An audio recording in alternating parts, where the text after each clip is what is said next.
Payot et la Fondation Payot pour la promotion de la lecture vous présente Marque-Page.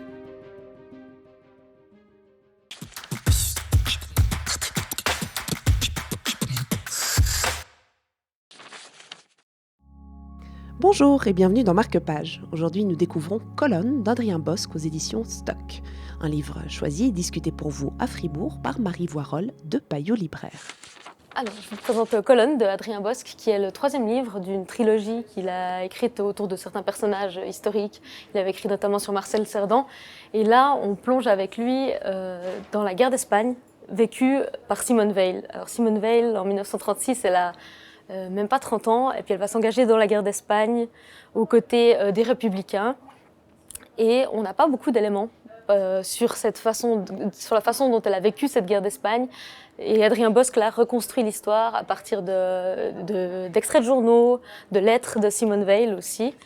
Et c'est vraiment un petit livre sans fioriture, à l'écriture assez simple finalement, sans trop de description, et qui nous plonge dans une époque, la guerre d'Espagne, et dans un pays, l'Espagne évidemment, dans une époque surtout où les gens croient encore à la révolution, en la possibilité de changer le monde. Et Simone Veil, elle va au début croire en cette possibilité de changer le monde, et puis petit à petit, au fil du temps, elle va changer son avis sur l'engagement politique. Et c'est un livre très intéressant pour les gens qui aiment justement la politique et l'histoire, parce qu'on va vraiment entrer dans sa tête et voir un peu sa façon d'évoluer par rapport à l'engagement politique.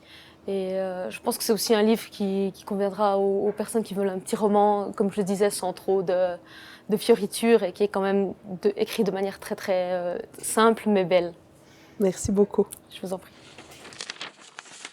Il y a quelque chose de 1000 fois pire que la férocité des brutes. C'est la férocité des lâches. J'ai le cœur brisé.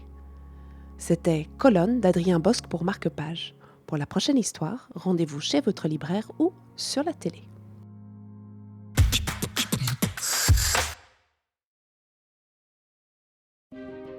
Payot et la Fondation Payot pour la promotion de la lecture vous ont présenté Marque-Page.